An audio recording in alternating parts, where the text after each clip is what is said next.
찬송 부르겠습니다. 287장입니다.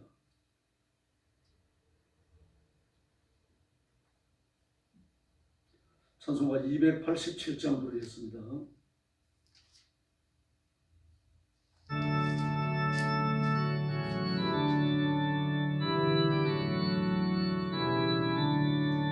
예수 앞에 나오면 죄사함 받으며 저의 법에 앉으며 편히쉬리라.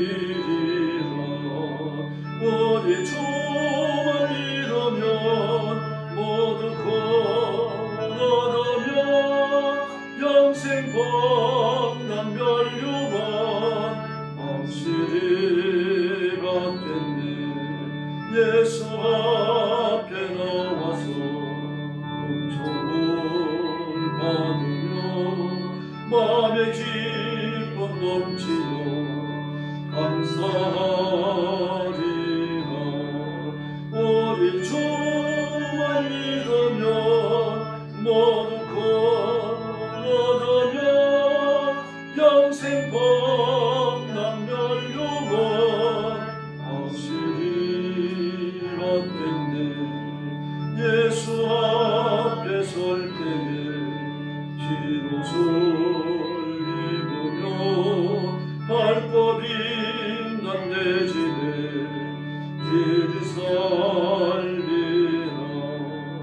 우리 주만 믿으면 모두 구원하며 영생 범람 멸류관 확실히 받겠네.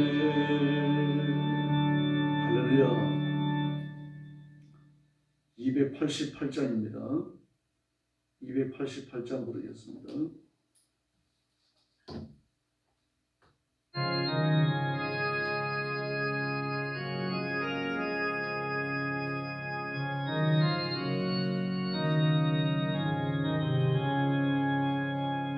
예수를 나의 구주 삼고 성령과 피로써 거듭나니 이 세상에서 내 영혼이 하늘의 영광 누리노라. 이것이 나의 간증이요 이것이 나의 찬송일세. 나 사는 동안 끊임없이 구주를 찬송하리로라. 온전히 주께 맡긴 내 영 사랑의 홍성을 걷는 중에 천사들 왕래하는 것과 하늘의 영광 보리로라. 이것이 나의 감정이요 이것이 나의 찬송일세. 나 사는 동안 끊임없이 구주를 찬송하리로라. 주 안에 기쁨 누리므로 마음의 풍랑이 잠잠하니 세상과 나는 간 곳 없고 무서운 주만 보리로라. 이것이 나의 감정이요 이것이 나의 찬송일세. 나 사는 동안 끊임없이 구주를 찬송하리로라.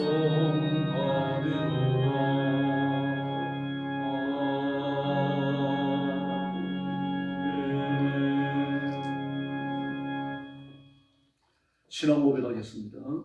나는 전능하신 아버지 하나님 천지의 창조주를 믿습니다. 나는 그의 유일하신 아들 우리 주 예수 그리스도를 믿습니다.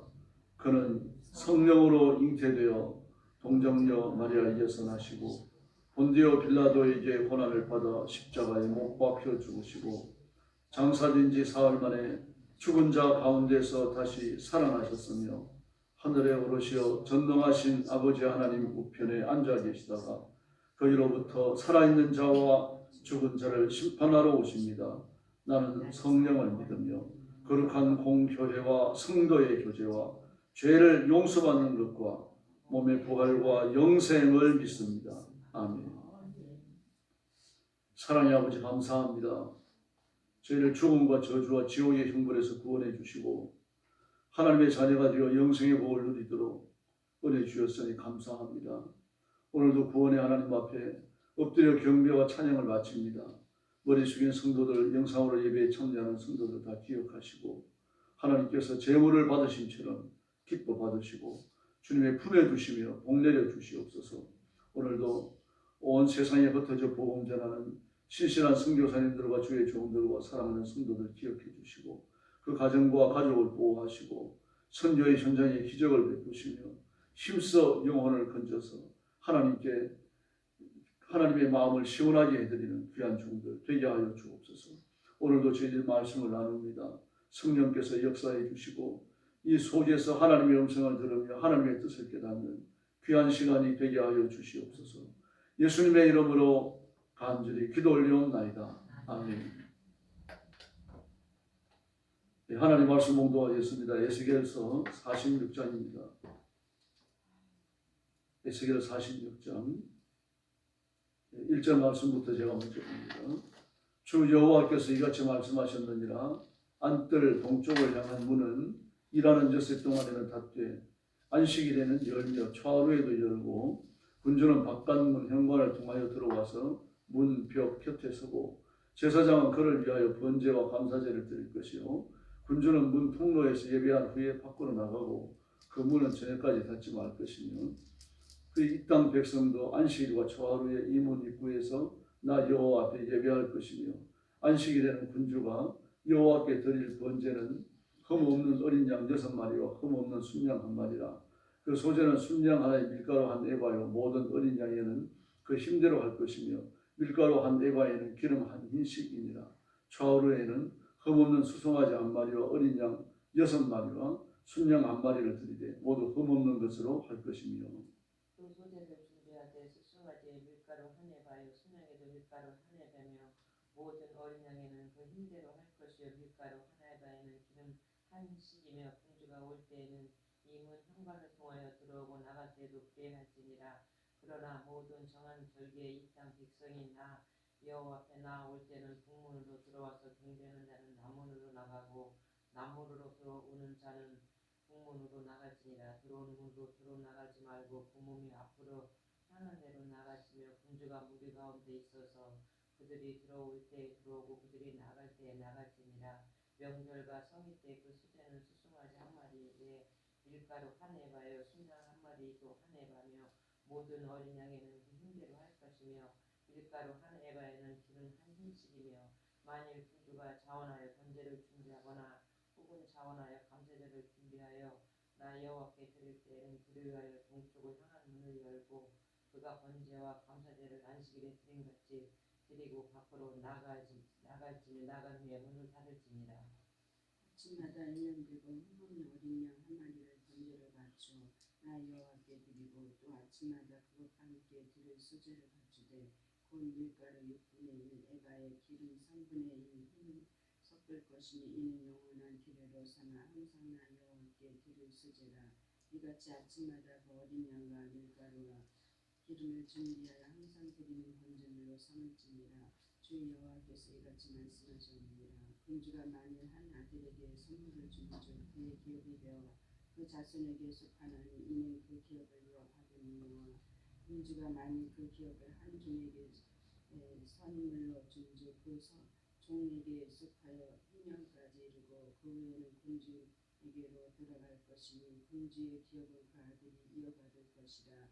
군주는 백성이 기업을 빼앗아 그 산업에서 쫓아내지 못할지니 군주가 자기 아들에게 기업으로 줄 것은 자기 산업으로만 할 것이니라. 백성이 각각 그 산업을 떠나 흩어지지 않게 할 것이니라. 그 후에 그가 나를 보고 문서 통행부를 통하여 북쪽을 향한 제사장의 거룩한 방에 들어가시니 그 방 뒤 서쪽에 한 처소가 있더라. 그가 내게 이르시되 이는 제사장이 속건제와 속죄제, 희상 제물을 삶으며 소제 제물을 구울 처소니 그들이 이 성물을 가지고 바깥 뜰에 나가면 백성을 거룩하게 할까 함이니라 하시고 나를 데리고 바깥 뜰로 나가니 나를 뜰 네 구석을 지나가게 하시는데 본즉 그 뜰 구석에는 또 뜰이 있는데 뜰의 네 구석 안에는 집이 있으니 길이는 40척이요 너비는 30척이라. 구석의 네 뜰이 같은 크기며 그 작은 네 뜰 사방으로 돌아가며 부엌이 있고 그 사방 부엌에 삶는 기구가 설비되었는데 24절 같이 봅니다. 그가 내게 이르시되 이는 삶는 부엌이니 성전에서 수종드는 자가 백성의 재물을 여기서 삶을 것이니라 하시더라. 아멘. 에스겔 46장은 새 성전에서 지키는 여러 절기들에 대한 규례입니다. 안식일과 초하루와 또 정한 절기, 또 상번제에 대해서 이야기하고요. 명절과 성회에 대해서도 말합니다. 안식일에 지킬 규례인데 문을 열어두라고 말합니다. 성문을 하루 종일 열어두라. 안식일이 되어지면 백성들이 자유롭게 성전 출입을 하게 하라는 이야기입니다. 아침 상번제 외에는 다른 제사가 드려지지 않았습니다. 그러나 백성들이 원할 경우에 제사가 침례되어졌죠. 그래서 평일에는 문을 닫아둡니다. 왜냐하면 부정한 자가 들어올 수 있으니까요. 그러나 안식일에는 열어두라. 그렇게 말했습니다.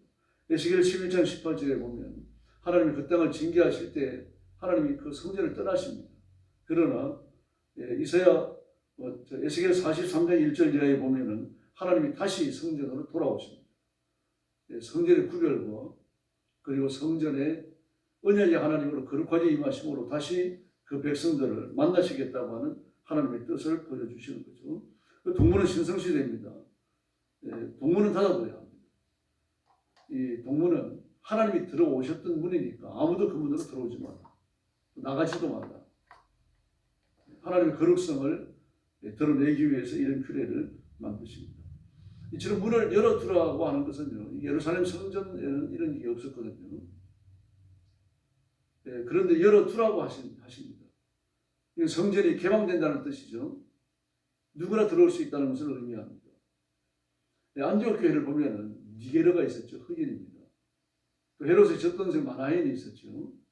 최고의 권력자라고 할 수 있잖아요. 헤롯의 젖동생이라고 하는 것은 그 헤롯의 아들이 외아들입니다. 그 외아들이 자라면 이제 왕이 되어져야 하는데 그 왕이 혼자 자라놓으면은 끔찍바지가 될 수 있잖아요.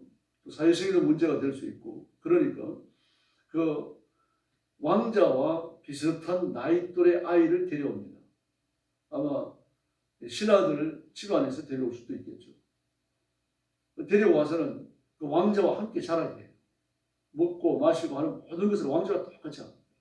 그런 다음에 성인이 된 이후에는 왕자의 신부이 되는 거죠. 이 전동생입니다. 그리고 권력 2인자라고 할 수 있습니다. 뭐 왕자와 친구와 같이 자라나니까요. 형제처럼 자라나니까요. 이런 사람이 안디옥 교회에 나오고 있었어요. 유대인들이 있었고요. 그건 안디옥은 말 그대로 유대식 이름이 아니죠. 헬라식 명칭입니다. 안디오커스라고 하는 그 로마의 황제를 기념하기 위해서 지중해 연안에 안디옥이라고 하는 도시를 만들었던 겁니다. 황제 이름을 따서 안디옥이라고 했어요. 그러므로 로마식 도시입니다. 로마식 도시니까 상당히 진보적인 도시라고 봐야 되죠. 우리나라도 보면 경주 같은 거는 전통적인 도시잖아요. 안동도 마찬가지입니다. 전통 도시죠. 그러나 서울은 어떻습니까? 신도시 아닙니까? 그런 식입니다. 그러니까 이 예루살렘은 전통적인 도시지만 안디옥은 신도시입니다. 상당히 많은 인종들이 교체될 수밖에 없죠. 항구 도시니까요. 그러나 여기서 사이프러스, 지금 키프러스, 지중해 연안에 지금도 전 세계 부자들이 그 사이프러스에 그 별장을 다 가지고 있습니다. 아주 기후가 좋고 지중해 연안이기 때문에요. 그리고 태풍이 일어나도 이 사이프러스에는 그 태풍이 잘 상륙을 안 하고 말이죠. 근데 그 좀 신기한 땅입니다. 그러니까요. 그 세계적인 휴양지를 가까운 걸 갖고 있거든요. 안동에서 가까워요.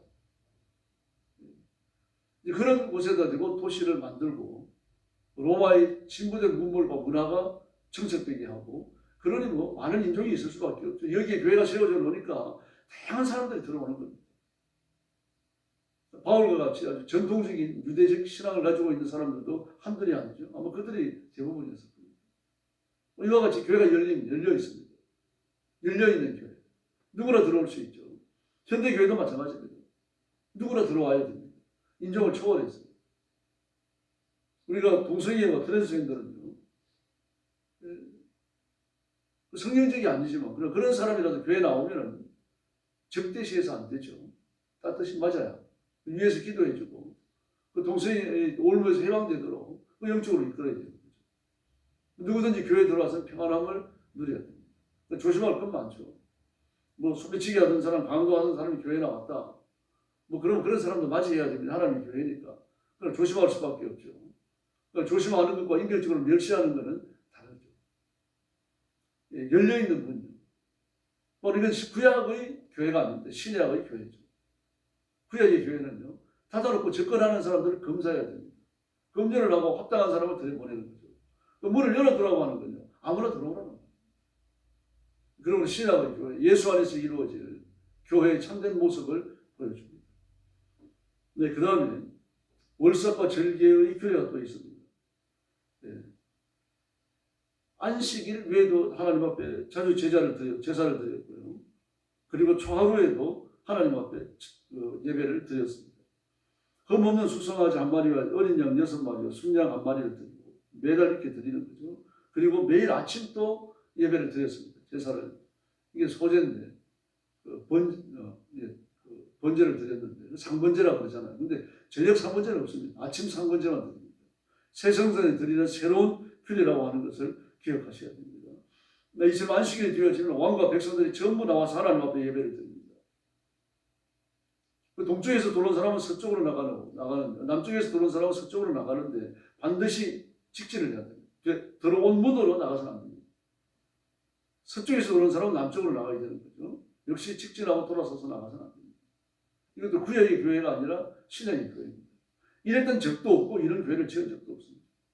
이 말씀은 무슨 말입니까?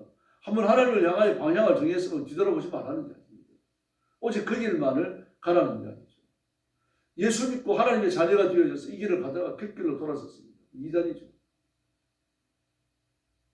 신앙을 포기했든지. 근데 거기에는 구원이 없는 겁니다. 그 사람을 위해서 예수님이 또 죽으실 수 없으니까요. 그럼 회심하고 돌아와야 되는 거죠. 또 돌아왔으면 다시 그 길로 또 돌아서서 나가서는 안 됩니다. 돌아서 나가는 사람이 누굽니까? 그게 적그리스도죠. 교회에서 나간 자입니다. 그러므로 돌아서 나가는 자, 서쪽으로 들어와서 서쪽으로 뒤돌아서서 나가는 자는 그리스도께 속한 자가 아닙니다. 하나님의 사람이 아니라는 뜻이죠. 상당히 무섭죠. 네, 그러므로 우리는 신앙은 직진만 있습니다. 하나님을 향하는 이 직진만 있지 뒤돌아서서 나가는 길은 없습니다. 꾸불꾸불한 것도 없고요. 꾸불꾸불한 것은 바로 잡아야 됩니다. 바로 잡아서 고든 길을 만들어야 돼요. 굳은 것은 펴는 거죠. 높은 건 낮아지고 낮은 것도 돋구고 그 편전을 만드는 겁니다. 하나님을 향하여 거침없이 나간다는 그런 뜻입니다. 이렇게 하나님을 섬겼고요. 그리고 흠없는 제물을 바쳤고 또 월삭을 하나님 앞에 지켰습니다. 매월 초하루에 하나님 앞에 제물을 드리고 그리고 명절과 성년을 지켰습니다. 명절이라고 하는 것은 3대 절기를 말하죠. 그리고 또 상번제를 드렸습니다. 이렇게 해서 하나님을 섬기는 규례가 새롭게 주어졌습니다. 또 왕의 기업이 있습니다. 그런데 왕의 기업은 자기 자식 왕자에게 물려줄 수 있었어요. 뭐 이렇게 하지 않은 건 아닙니다. 이래 해왔습니다. 이렇게 해왔는데 한 번 더 규정을 하시죠. 근데 규정하시는 이유는 왕의 기업이 왕자에게 승계되어지는 이 사실을 굳이 새 성전에서 드려지는 절기와 같이 다루고 있다는 사실은요. 이게 역시 신약교회이기 때문입니다. 우리는 아버지 하나님으로부터 유업을 이미 받은 줄로 믿습니다. 우리가 죽어서 천국에 가면 유업에 참여하는 자가 되는 거죠. 이 땅에서 유업을 받을 자격을 가지고 있는 거죠. 그러므로 법적으로 그 유업이 내 것이 아니라고 하더라도 이미 하나님께서 유업으로 주시겠다고 약속을 하셨으니까 이미 유업에 참여한 자가 된다는 거예요. 그걸 보여줍니다. 우리는 왕이신 하나님의 아들이며 딸입니다. 그 하나님의 종이며 또 예수님의 친구입니다. 이처럼 기업이라고 하는 것은 내 것을 모아가지고 은행에서 찾아오는 게 아닙니다. 주시는 겁니다. 하나님이 주시는 건 이게 기업입니다. 영적인 기업의 독특한 성격을 보여주고 있는 거죠. 그래서 우리는 하나님이 주시는 걸 받아 써야 하고 하나님이 주시는 것을 다시 하나님께 드려야 하고 하나님께 드린 그것을 다시 천국에 가서 기업으로 받습니다. 그래서 온 열정을 다해서 하나님을 섬기고 하나님께 복종해야 할 줄로 믿습니다. 우리 여전히 안식에 관한 교훈이 주어지고 있다고 하시나 사실에 주의해야 됩니다. 창세기 3장에서 창세기 1장 2장에서 온 세상의 창조를 끝낸 이후에 하나님이 안식하십니다. 그리고 사람을 만드시고 내가 안식하였으니 너희도 안식하라 라고 말씀을 하십니다. 그리고 이스라엘 백성들이 애굽에서 나올 때 이때 애굽에서 나오는 이 사실을 안식이라고 풉니다. 신명기라고. 또 이스라엘 백성들이 가나안에 들어가는 것을 안식이다 그렇게 풀었어요. 그러므로 성경이 추구하는 안식은 뭡니까? 죄에서 노래나는 겁니다. 육체를 위한 노동에서 벗어나서 하나님을 섬기는 일로 돌아오는 건 안식일이죠. 육체의 노동, 이게 뭡니까? 형벌로 주어진 거죠. 이걸 벗어버리고 아버지 앞에 나오는 것, 죄를 짓는 겁니다. 그리고 신명기 5장으로 기억되는데요. 이스라엘 백성들이 애굽에서 나왔습니다. 너희들이 애굽에서 나왔고 내가 너희를 애굽에서 데리고 나왔으므로 안식일을 기억하라고 말씀하십니다. 안식의 개념에 구속이 들어오는 거죠. 구원이 들어오는 거죠. 다시 말해서 죄의 속박에서 벗어나는 것, 바로의 올무에서 벗어나는 게 안식입니다. 바로의 노예로 있으면서 아무리 많은 월급을 받고 좋은 집에 산다고 하더라도 그건 노예죠. 그러므로 노예 때만큼 말입니다. 많은 물질을 쓸 수 없다고 그러더라도 좋은 음식을 먹지 못한다고 할지라도 벗어나와야 안식을 누리는 거죠.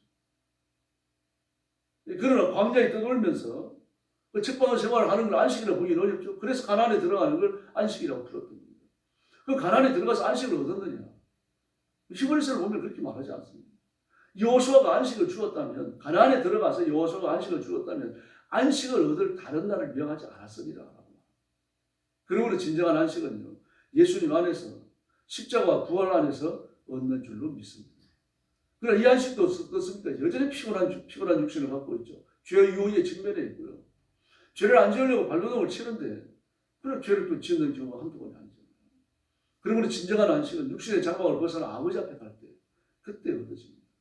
그러므로 안식은 창세기에서 요한계시록까지 흘러 넘치는 중요한 구원의 교훈입니다. 그래서 오늘 본문 에스겔 46장도요. 안식에 관한 교훈을 매우 중요하게 다룹니다. 그러므로 내 삶에 안식이 있는가? 그 죄의 속박에 시달리면서 고통스러워하는가? 이걸 보면 우리의 신앙을 가늠할 수가 있습니다. 오늘도 성령 충만을 구하시고 믿음에 굳게 서시고 좌로나 우로나 치우치지 않으셔야 합니다. 그래서 온 힘을 다해 하나님을 섬기고 진리를 붙들고 살고 주님의 품 안에서 한 발자국도 떠나지 않아야 됩니다. 여기 안식입니다. 그래서 참된 안식을 위해서 하나님의 능력과 돌보심과 인도하심과 하나님의 공급을 구하는 축복의 새벽이 되기를 예수님의 이름으로 축원합니다. 기도하겠습니다. 자비로우신 아버지 하나님 감사합니다. 우리가 예수 믿어 구원받음으로 죄의 모든 속박에서 벗어나 참된 안식을 누리게 된 것을 감사합니다. 또 예수님의 장차 이 땅에 오시고 우리가 육신의 장막을 벗은 후에 그리고 하나님 아버지 나라 새하늘과 새 땅에서 영원한 안식을 누리게 되는 것을 감사합니다. 그러나 이미 하나님의 유업을 활약받았고 또 하나님의 안식을 우리가 얻었으므로 죄의 속박, 마귀의 굴레로 다시는 돌아가지 아니하도록 역사해 주시옵소서. 또 세속에 대한 욕심과 정욕에 휩싸여서 갈등하며 괴로워하며 혼란에 빠지지 아니하도록 주께서 역사하여 주옵시기를 원합니다. 하나님의 안식이 강물처럼 우리의 삶을 지배하게 하여 주시고 나는 십자가와 부활의 생명을 누리면서 하나님이 주시는 거룩한 안식을 우리 삶 속에 이루어갈 수 있도록 역사해 주옵소서. 오늘 밤에도 저희들이 수요일 기도회로 모입니다. 성령께서 뜨겁게 역사해 주시고 성도들이 함께 모여 예배하는 복된 수요일이 되게 하여 주시옵소서. 오늘 새벽도 기도하러 왔사오니 기도의 새 능력을 주시기 원하옵고 예수님의 이름으로 간절히 기도 올리옵나이다. 아멘. 주기도 드리겠습니다.